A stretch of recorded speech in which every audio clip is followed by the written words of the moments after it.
자, 이번 시간은 페이지 202페이지 난방설비 파트 보도록 하겠습니다. 자, 이 난방설비 분야는 문제가 대략 2문제에서 3문제 정도 사이로 출제되는 파트라고 보시면 되는데, 보통 기본 최근에 3문제를 많이 출제를 해줬습니다. 그럼 먼저 1번의 복사난방 방식에 대해서 보도록 하겠습니다. 파이프 매설식. 지금 현재 아파트의 난방이 바닥에다가 온수 파이프 배관을 매설해서, 자, 온수를 보내서 바닥을 가열해서 이 복사열을 이용하는 복사난방 형태로 현재 가고 있습니다. 그래서 1번에 매설 깊이는 바닥 균열 등을 고려해서, 자, 간의 표면까지 2개 간경에 보통 1.5배에서 2배 정도 이상으로 해 주셔야 돼. 매설 깊이. 배관 이게 표면일 때, 자, 배관을 이렇게 매설을 할 거잖아요. 간경에 최소한 1.5배에서 2배 이상으로 매설을 해 주게 됩니다. 자, 이렇게 매설 깊이를 이렇게 해 주는 것은 일반적으로 이거죠. 균열자를 줄여주는 목적도 있겠지만, 이런 바닥 균열 방지라든지 그리고 어떤 목적인가 하면 온도 분포를 균일하게 했습니다. 온도 분포 균일, 이것을 목적으로 일정 이상 매설을 해주게 되는 겁니다. 그런데 주의할 것은 이거죠. 과거에는 이 개념이었죠. 과거에는 이 파이프가 보였어요. 특히 엑셀 파이프가 노출되어 있습니다.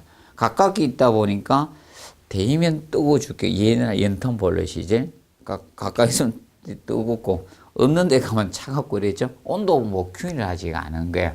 옛날에 왜 그렇게 했는가 하면요, 2가지 측면상에 보일러를 하는데 온돌 구두를 그 살던 분이더라서 이걸 놓게 되면 안 따뜻하면 이 보일러 못 놨다고 막 뭐라하는 겁니다.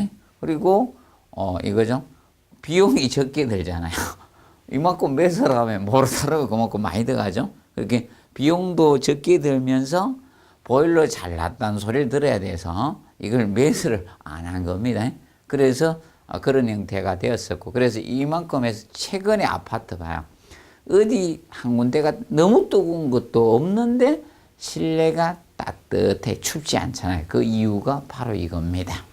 매설 깊이를 깊게 해주고 있다는 겁니다. 그리고 표면 길이는 표면 온도차를 적기 위해서는 50m. 그래서 이 배관 길이, 이 온수 배관의 하나의 회로 길이. 그러면 여러분들이 아파트 싱크대 밑에서 분배기가 나가요. 거기 보면 거실 이렇게 크면 거실 1, 2 나가고 침실 1, 2, 3 이렇게 나가죠. 그러면 거기에서 나가는 하나의 회로 길이를 이야기합니다. 그래서 이 온수 배관 길이는 50m 이하로 해야 돼. 50m 이하 기본적으로. 그런데 이거는 틀려집니다. 구멍탄 보일러를 혹시 놨을 때, 지금 안 넣지만 구멍탄 보일러일 경우, 구멍탄 보일러는 연탄 보일러요. 옛날에 우리가 19공탄 이렇게 했잖아요. 그래서 그 구멍탄, 탄에 구멍을 내놨잖아요. 그래서 구멍탄 보일러의 경우는 35m가 됩니다. 35m 이하. 구멍탄 보일 때는 35m 이하로 하시면 됩니다. 그리고 세 번째, 온도 분포를 고르게 해서 피치는 간격을 뜻하죠. 배관. 이 간격을 피치라고 해요. 피치, 간격, 이것을 피치라고 해요. 피치는 센터에서 센터까지 측정하면 돼요. 자, 그러면 보통 철근 간격일 땐 표면에서 표면까지 측정을 합니다. 여기에서는 보통은 센터에서 센터까지 간격입니다. 보통은 철근 간격만 주의하면 돼요. 철근 간격은 표면에서 표면까지 거리로 측정하고요. 여기서는 중심 간격을 이야기합니다. 그다음에 매설 깊이를 깊게 해주면 됩니다. 그리고 배관기는 최대한 짧게 해주면 좋습니다. 배관기는 짧게. 그리고 피치도 적게. 자, 그리고 그래서 매설 깊이는 깊게 하면 돼. 피치는 적게, 배관기도 짧게. 그리고 자, 근데 이거는 매설 깊이는 깊게 하는 것이 좋습니다. 그리고 네 번째, 온수 온도는 콘크리트 매설 경우 최고 60도씨 이하로 해주고 평균 50도씨 전후로 공급을 해주고 있습니다. 자, 그리고 5번에 순환 온수 온도차는 가열면의 온도분을 균일하게 해서, 자, 그러면 공급하는 온도하고 순환하는 온도 있죠? 그 온도차가 커버리면, 자, 들어간 데는 뜨겁고 나온 데는 차갑잖아요. 그래서 5에서 6도씨 이내가 되도록 해주는 것이 좋다는 겁니다. 그 측면을 봐두시고요. 그리고 그 밑에 해설에 나오는 온수 온도를 있죠. 이거는 법령에 들어가서 한번 기출이 되었습니다. 그리고 특히 바닥 매설 파이프식일 때 크게 층을 이렇게 놨죠. 바탕층 있고 단열층. 그럼 이제 여기서 이제 기본적인 공사할 때 단열층이 필요하다는 거죠.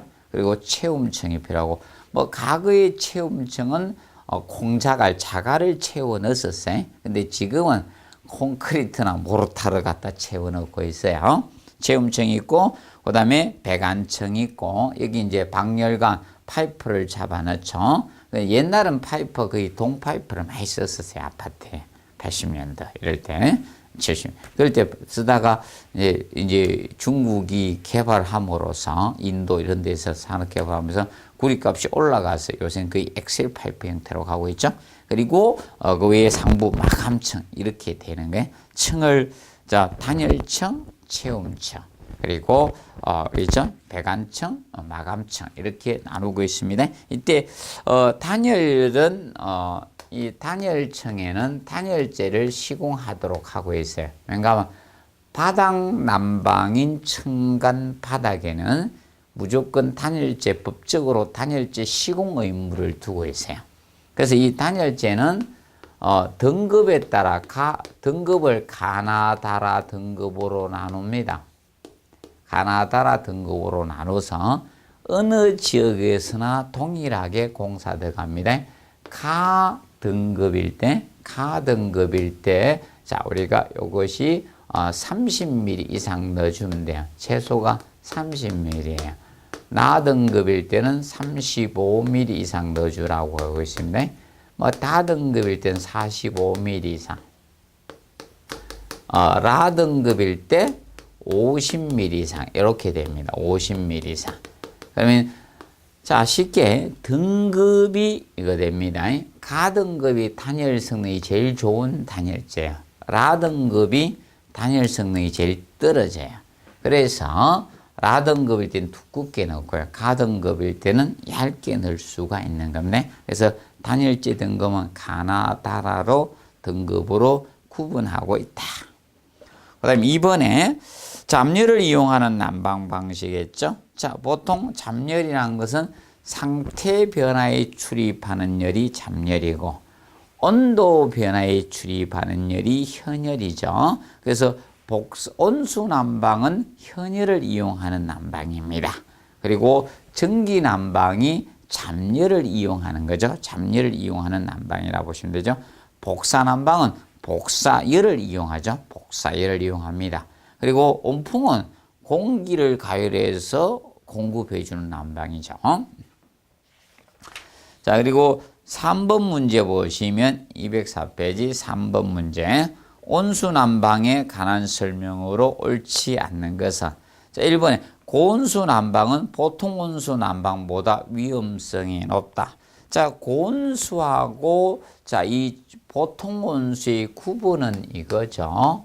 고온수 난방과 보통 온수 난방의 차이점은 라제타에 공급해 주는 그 온수 온도가 다른 거죠.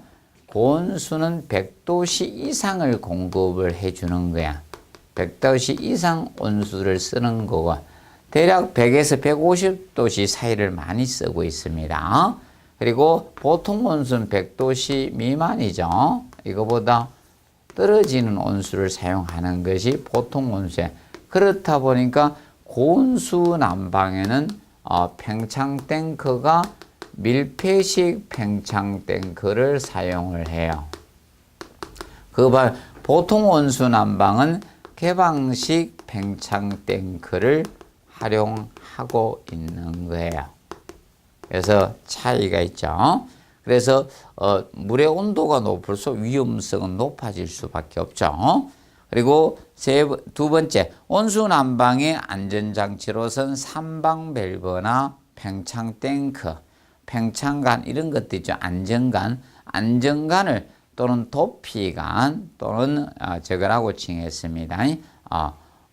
안전관, 팽창관, 도피관 이렇게 썼었죠. 물의 이상 압력을 도표식이 주는 간이었습니다.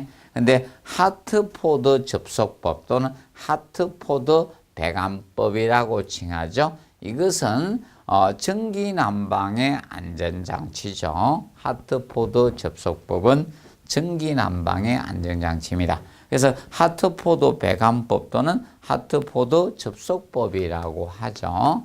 하트포드 접속법 또는 배관법 이렇게 칭합니다. 그러면 하트포드 접속법은 전기난방 쪽입니다. 전기난방에서 보통 보일러의 안전 수위 확보가 주된 목적이야. 보일러 수위의 안전 확보죠. 안전 수위 확보를 목적으로 합니다. 보일러의 안전 수위 확보를 목적으로 합니다. 수위 확보 목적으로 보일러 주변 배관법이에요.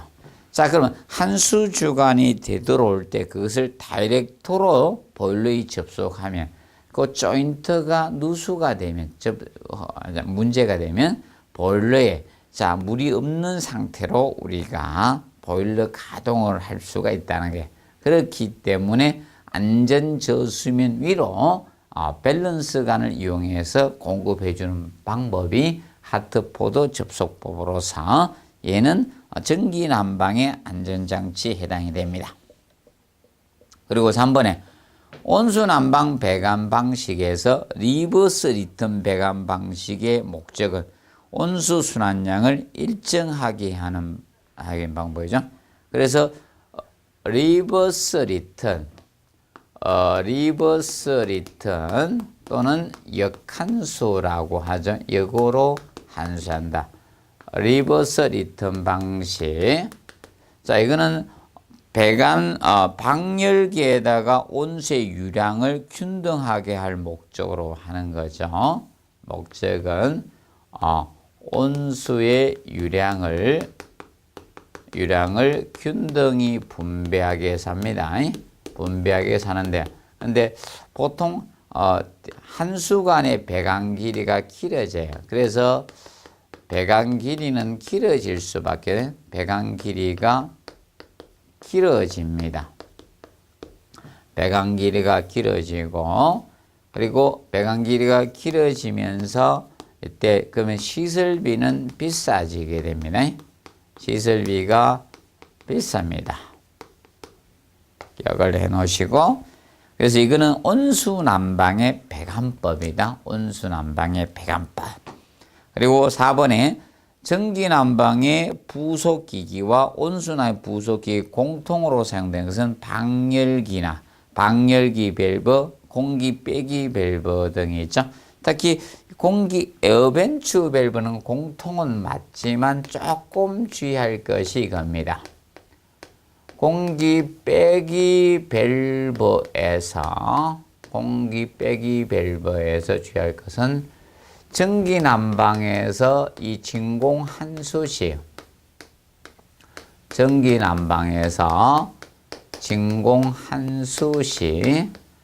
진공 펌프로 한수하는 것을 진공 한수식이라고 해요.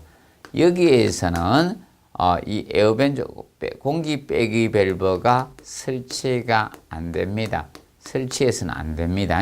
나머지는 설치하지만 진공 펌프로 환수하는 방식에서는 쓸 수가 없다는 측면 기억을 해 두시고, 그다음에 5번에 리턴콕은 온수의 유량을 조절하는 밸브로서 온수 방열기 한수 밸브로 사용하는 것이 뭐다? 리턴콕 개념이 됩니다. 리턴콕 기억하시고, 그래서 뭐 증기하고 온수하고 혼돈하지 않도록 해 두십시오. 그러면 보통 여기에서 밸브 용도로 사용, 온수 난방에는 뭐 삼방 밸브나 리턴콕 이런 밸브들이 사용이 되고요. 전기 난방에서는 뭐 이중 서비스 밸브라든지, 그리고 저런 것이 있죠. 감압 밸브 이런 것을 압력을 주어주는 밸브라든지, 그리고 이중 서비스 밸브는 사실 방열기하고 방열기 트랙과 방열기 밸브를 조합해서 만든 게 이중 서비스 밸브거든요. 그래서 그하고 혼돈하지 않도록 구분 좀 해 두시기 바랍니다. 기억하시고, 그 다음에 이 온수 난방의 경우는 우리가 알아두실 거, 뭐 여기에 대해서 정리를 하시고, 온수 난방은 현열을 이용하는 난방 방식이죠. 그러면 전기 난방은 참열을 이용하는 방식이기 때문에 열의 운반 능력은 전기 난방보다 떨어지는다.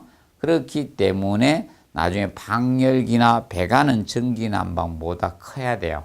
그렇다 보니까 시설비는 많이 들어가게 되는 것이 온수 난방입니다. 근데 온수가 전기 난방에 비해서 열 용량이 크죠. 열 용량이 크기 때문에 여열을 이용을 할 수가 있어요.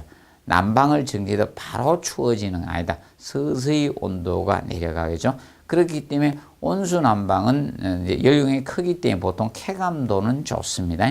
그래서 열의 운반 능력은 온수 난방이 떨어지지만 열 용량은 온수 난방이 커요.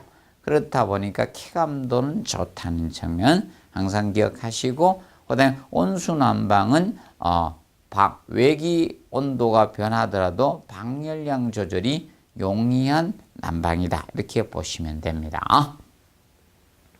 자, 그리고 4번 방열기의 한수구에 설치해서 전기관 내에 생긴 응축수만을 본래 한수시키는 것은 바로 방열기 트랩이었죠. 자, 리턴콕이란 것은 온수의 유량을 조절하는 밸브로서 온수 방열기 한수 밸브로 사용이 됐고요. 이중 서비스 밸브는 방열기 트랩과 전기된 방열기 트랩과 열동 트랩이죠. 방열기 밸브 조합해서 만든 밸브로서 한랭지에서 응축수 동결 방지 목적으로 설치된 밸브는 이중 서비스 밸브고, 그 다음에 방열기 트랩이 전기하고 응축수를 분리해서 응축수만을 한수시켜주는 장치죠. 그리고 4번에 방열기 밸브는 방열량을 조절해주는 밸브죠. 방열기 밸브. 그리고 쿨링 내거는 완전한 응축수를 트랩에 보내서 냉각하기 위한 배관, 쿨링 내거. 쿨링 내거를 나라 말로 하면 냉각 다리 개념이 되죠. 냉각 다리. 자, 그리고 5번에 전기 난방과 비교한 온수 난방에 관한 설명으로 옳지 않는 것. 여기에서는 온수 난방에 대해서 물었죠. 전기 난방 비교해서. 그래서 1번 열 용량이 커서 예열 시간이 길다. 맞죠? 그래서 전기는 예열 시간 짧잖아요. 열용이 적기 때문에. 그리고 실내 쾌적감이 좋죠. 쾌감도는 복사 난방이 가장 좋고, 그 다음이 온수, 전기, 온풍 순이었다. 열 용량하고 쾌감도는 같이 간다. 자, 그리고 3번에 실내 온도 조절이 용이한 것이 바로 제어성이 우수하다 이 뜻이죠. 온도 조절이 용이하다는 것은 제어성이 우수하다는 겁니다. 제어성이 우수한 것은 온수 난방이다. 그리고 한수관의 부식이 심한 것은 전기 난방이죠. 전기 난방이 한수관의 부식이 더 심합니다. 그리고 소음은 전기 난방이 크고 온수 난방이 소음이 적죠. 그래서 그 개념을 보시면서 밑에 내용도 한번 정리해 두도록 해 두십시오. 자, 그 다음에 6번. 난방 설비 배관에 관한 설명으로 옳지 않는 것은 자, 1번 헤드에서 전기와 온수를 각 계통별로 공급하거나 우리가 한수를 우리가 해주고 있죠. 그 다음에 2번 역한수 배관 방식은 유량을 일정하게 분배하는 개념 맞죠? 근데 배관 길이 짧아진다 되죠? 배관 길이는 길어져요. 그렇다 보니 배관 길이 길어지니까 시설비도 증가됩니다. 역한 리버스 리턴 방식은. 그래서 2번 개념이 틀렸고 그 다음에 배관 길이가 다를 경우 밸런싱 밸브로 유량을 조절해 주면 되고요. 만약에 유량 조절해 주고 안 되면 자 이걸로 있죠. 리버스 리턴 배관 방식을 채택하는 거예요. 그리고 네 번째, 온수 배관에서 팽창 탱크는 물의 부피 팽창을 흡수하는 안전장치죠. 그래서 팽창 탱크 팽창과는 온수 난방하고 관련된 거예요. 전기 난방은 팽창 탱크 관계 없어요. 둘이 혼돈하지 않도록 해두시고 그 다음에 5번 배관의 길이 변한 신축이음을 통해서 흡수하면 돼요. 그래서 뭐 스위블 조인트라든지 뭐 슬리브형 이음이라든지 벨로우형 이음 또는 신축 곡간 루프형 이음이나 아니면 볼 조인트 이런 것도 있죠.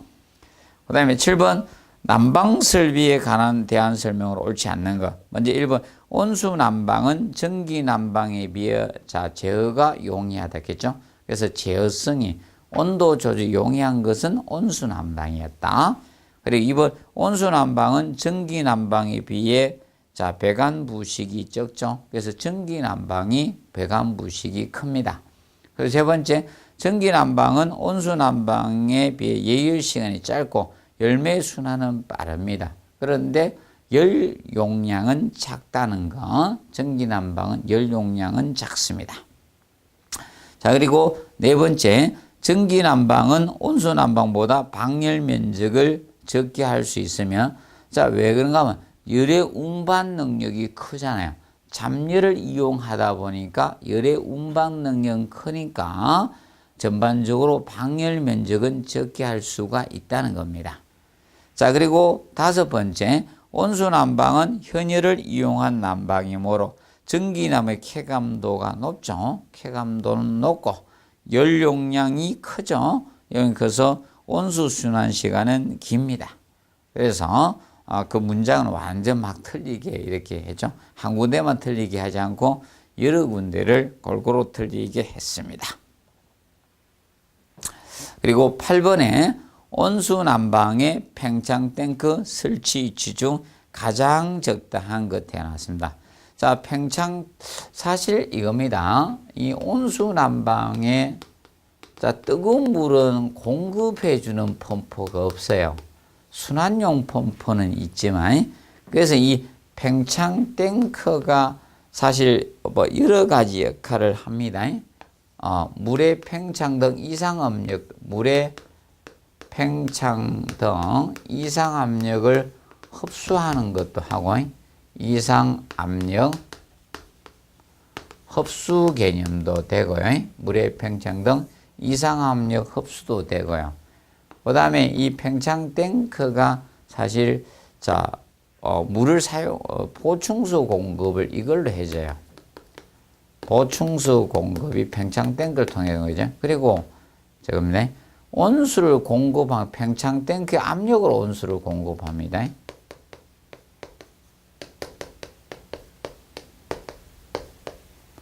압력으로 온수 공급이 되는 거예요. 그래서 이 팽창 탱크. 그래서 우리가 알아둘 거. 그러면 결과적으로 이제 최상층이죠. 최상층보다 높게 가야 되는 거예요. 기본적으로 최상층보다 높게 가야 됩니다. 최상층 방열기한 배관보다 높아야 돼요. 그래서 거기 보면 배관 계통 제일 높으면 되겠죠. 그리고 최상층 방열 낮게 하면 돼. 높게 가야 돼요. 그리고 보일러에 천장에서 쬐면 안 되죠. 위에 어떻게 공급하려고요? 압력으로 가야 되는데 그러면 쉽게 했죠. 지하실에 설치할 수 있는 건 밀폐식 팽창 탱크는 지하에 가면 돼요. 그러면 개방식 팽창 탱크를 많이 쓰죠. 개방식일 경우는 고온수가 되면 이제 밀폐식을 써야 되지만 보통 온수 난방은 개방식 팽창 탱크를 쓰거든요. 그 측면을 우리가 알아두시면 되겠습니다. 그리고 9번 문제, 하트포드 접속법에 대한 설명으로 옳은 것. 1번에 방열기보다 높은 곳에 한수관을 설치할 때 한수관에 응축수를 끌어올겨 설치한 것은, 자, 그래서 9번에 1번 개념 리포트 이염이죠. 리포트 이염을 설명하고 있어요. 이거는 잘 보셔야 됩니다. 그래서 진공 한수식에서죠. 자, 이 전기 난방 중 진공 한수식에서는 우리가 알아둘 걸 진공 펌프로 한수해요. 그렇다 보니까 보일러보다 낮은 위치에 라디에이터 방열기를 설치할 수가 있는 겁니다. 그래서 이 방열기를 설치하기 때문에 그때 이 응축수를 위로 끌어올려야 돼요. 그때 쓰는 배관법이 리포트염이죠. 리포터. 리포트는 생각 안 나면 스키장에 가서 스키를 타고 내려올라가면 하면 리프트를 타고 올라갑니다. 끌어올릴 때 쓰는 배관법이다.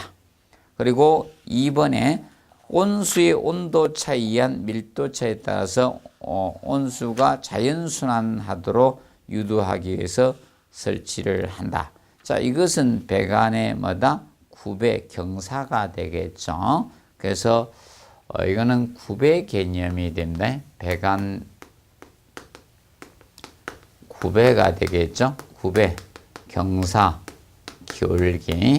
그래서 보통은 선 하향 구배를 많이 해줘. 반탕 리튼가는 거의 다 그래서 선 하향 구배를 많이 하고 있습니다. 그리고 3번에 배관의 신축을 흡수하기 위해서 설치한 신축이염새죠. 신축이염새.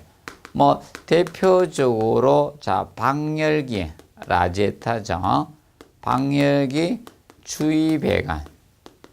주위배관의 신축이염은 스위블 조인트를 쓰고 있죠. 스위블 조인트, 스위블이염. 그래서 스위블 조인트, 스위블 이염이라고도 하죠. 사용을 하고 있습니다. 그리고 네 번째, 보일러의 안전 수위를 확보하기 위해서 설치한 하트포드 접속법이 되겠죠. 그리고 5번에 온도에 따른 최적 팽창을 도출하기 위해서 설치한다. 5번은 팽창관이라고도 하고 또는 안정관, 도피관이라고도 칭하죠. 도피관. 이걸 해두시고요. 다음, 자 10번 문제 보시면 10번. 자 10번 문제는 다음 난방 설비에 관한 설명으로 옳지 않는 것은 1번에 4도씨 물 100도씨까지 높였을 때 최적 팽창은 약 4.3%의 최적 팽창이 발생해요. 다시 이게 물에서 전기로 바뀌어 1700배만큼 최적 팽창이 발생이 되는 거예요. 그래서 1번 때문에 1번 때문에 뭘 설치? 1번 때문에 팽창 탱크를 설치하는 거죠. 팽창 탱크하고 팽창관을 우리가 설치를 하는 거야. 팽창관 이것을 설치하고 있는 겁니다. 그래서 이번에 개방식 팽창 저온수 난방에 보통 온수 난방을 저온수 난방이라 칭하죠. 사용되고 3번 삼방 밸브는 보일러 밸브가 닫힌 채로 운전했을 때 안전장치로 사용한 것이 삼방 밸브입니다. 그래서 3번은 온수 난방에 쓰는 거예요. 온수 난방.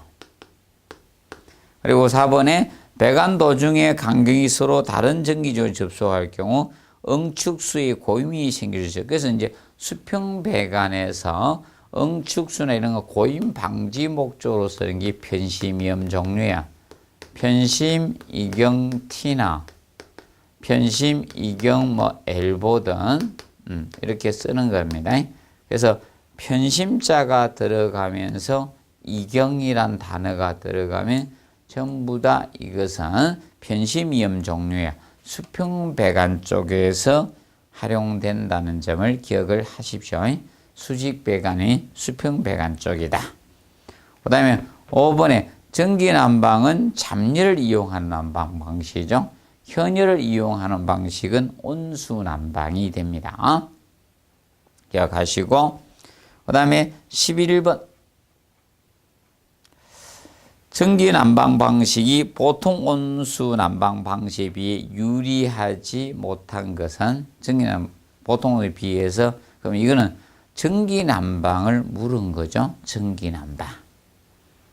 문제를 잘 읽으셔야 됩니다. 그래서 1번 시설비. 시설비는 자, 우리가 일반적으로 온수난방이 비싸죠. 그러면 전기난방이 싸잖아요.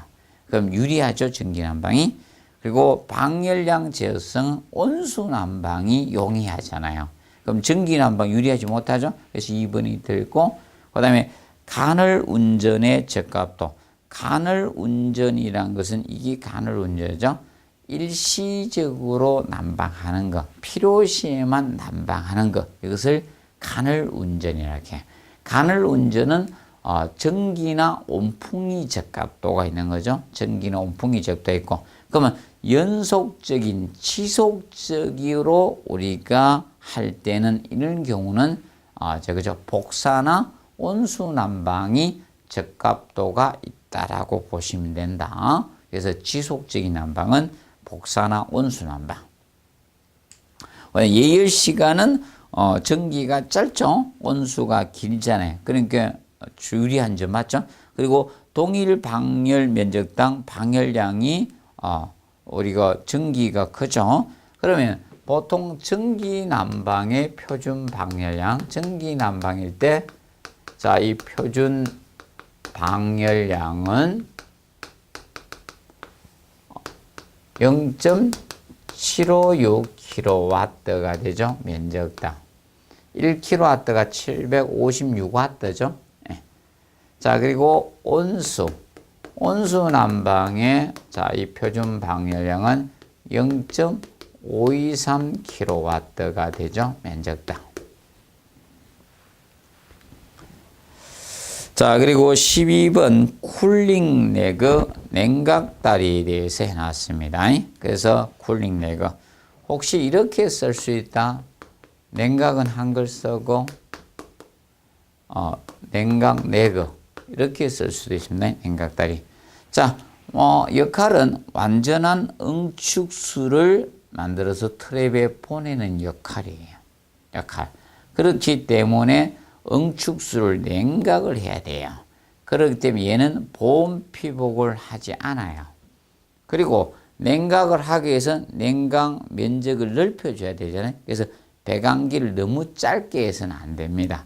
그래서 배관기를 1.5m 이상으로 길게 처리를 해주게 되는 겁니다.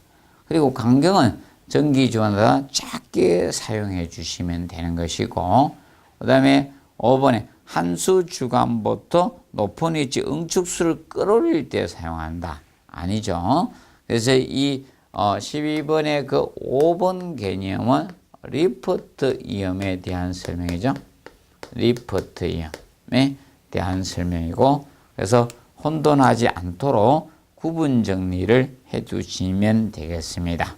그래서 전기난방에서는 자, 그런 부분이 있죠. 하트포드 접속법, 그리고 리프트 이염, 배관 쪽에서, 그리고 냉각다리, 쿨링 내기죠. 이 부분을 알고, 그 다음에 온수난방의 배관은 있죠. 안정관, 도피관 안정관이 있고, 그 다음에 유량을 균등해야 우리가 균등히 분배할 목적으로 리버스 히터, 역한수 배관 방식 쓴다는 거, 이런 것을 좀 구분 정리를 해 두시기 바랍니다. 밸브는 아까 했죠. 온수는 저기 했습니다. 삼방 밸브, 그리고 리턴콕에 대해서 다뤘고, 그리고 이제 저쪽에서 이제 전기난방에서는 가마, 압력을 주는 가마 밸브나 이중 서비스 밸브, 이런 거 정리해 주시면 되죠. 그리고 이제 다른 기구 장치적인 측면을 따졌을 때는 전기난방은 전기 트랩이 필요하죠. 전기 트랩은 조형료가 다양하죠. 그 중에 전기 난방에서는 방열기 트랩이나 일동 트랩들이 있는 것이고, 근데 온수 난방에는 뭐 안전장치로 뭐 팽창 탱크 있죠? 이런 것이 있다는 거. 그런 측면을 우리가 비교해서 정리해 두시면 됩니다. 이번 시간은 12번까지 먼저 풀고 다음 시간에 13번부터 풀도록 하겠습니다. 자, 수고하셨습니다.